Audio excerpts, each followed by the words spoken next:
Live from Washington, this is BBC News. Coming up, a BBC special report on thawing relations between the U.S. and China following this week's high-stakes APEC summit. A handshake between global heavyweights as the presidents of the U.S. and China seek to repair frosty relations. We'll look at the points of cooperation and continued tension between the two countries.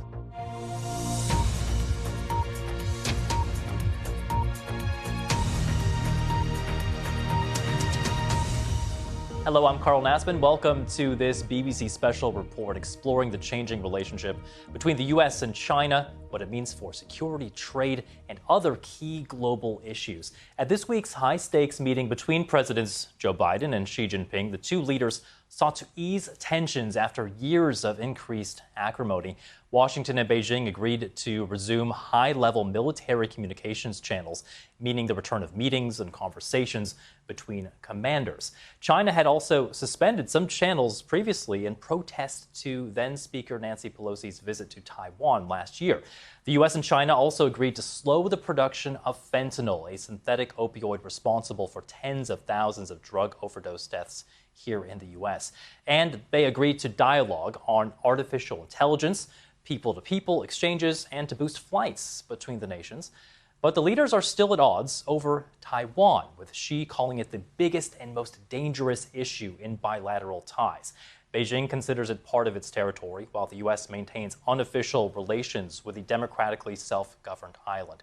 Hear now what President Biden had to say about the U.S. relationship with China at that APEC summit on Thursday.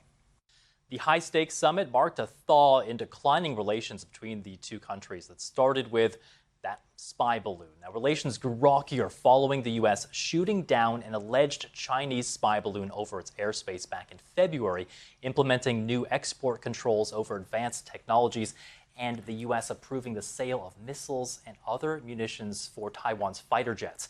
However, things began to improve this summer after visits to China by U.S. Secretary of State Antony Blinken in June, Treasury Secretary Janet Yellen in July, and a bipartisan congressional delegation in October.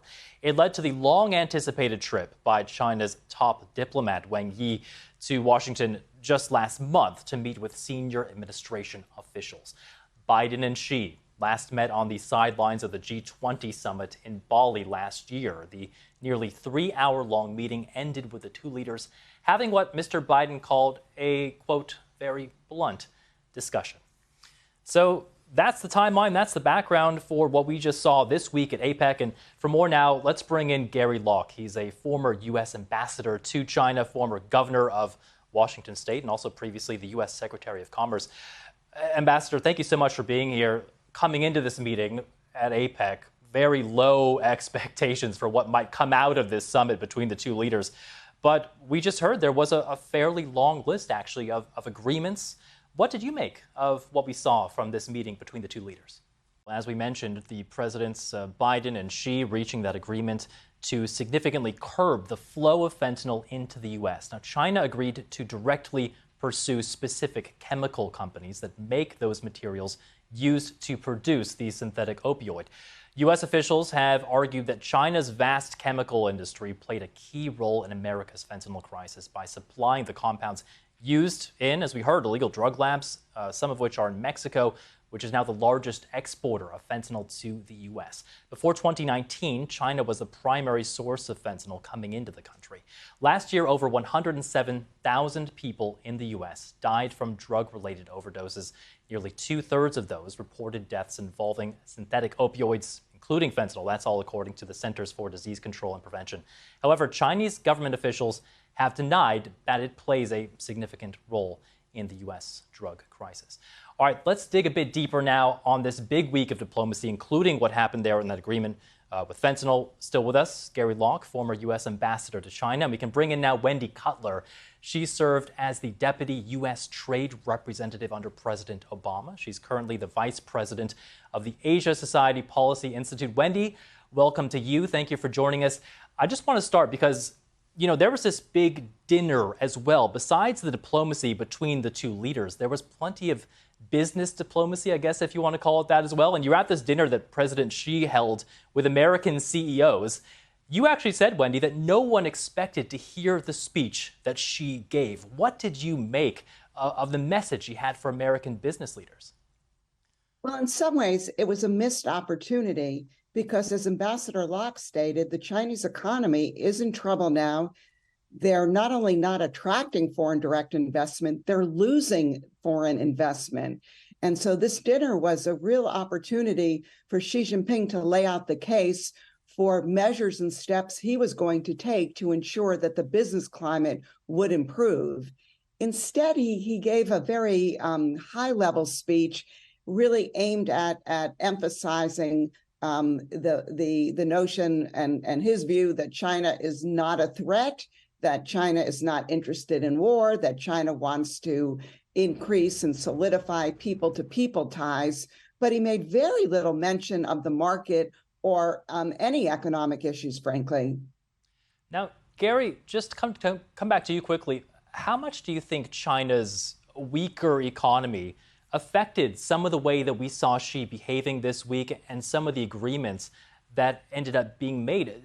Was his hand just not as strong as it might have been 3 or 4 years ago?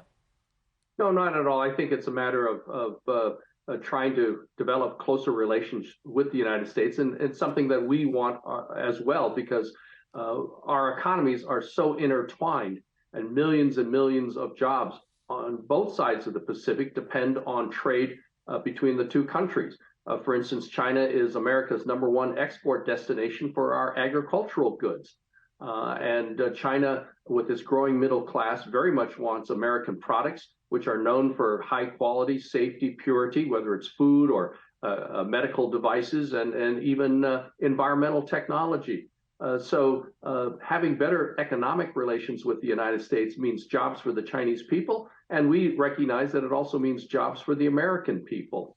I was at that dinner as well, and I agree with Wendy that the president of China could have announced more specific measures on how he's going to and how China will welcome foreign companies, American companies into China.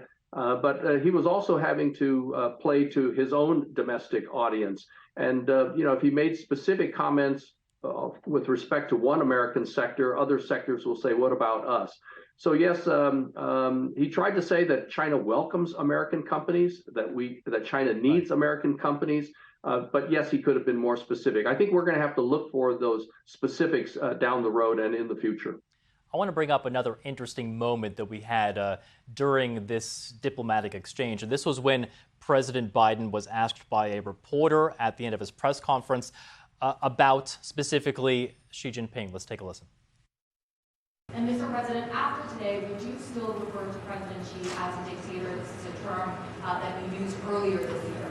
Well, look, he is. I mean, he's a dictator in the sense that he is a guy who runs a country that is a communist country that's based on a form of government totally different than ours.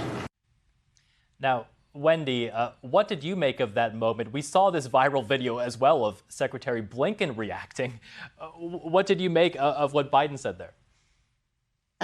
Look, the president had a long day, and my view is that both leaders have different audiences they're trying to play to. Ambassador Locke just mentioned that even for the CEO dinner, Xi had to be mindful of how his comments may be interpreted at home.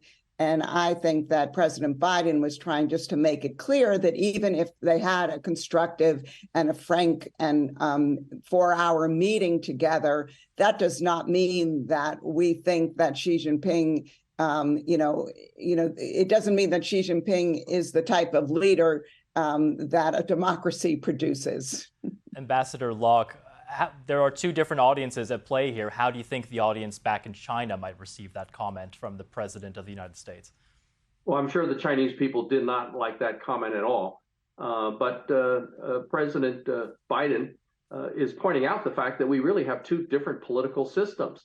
I mean, China is not a democracy. It's run by the Communist Party.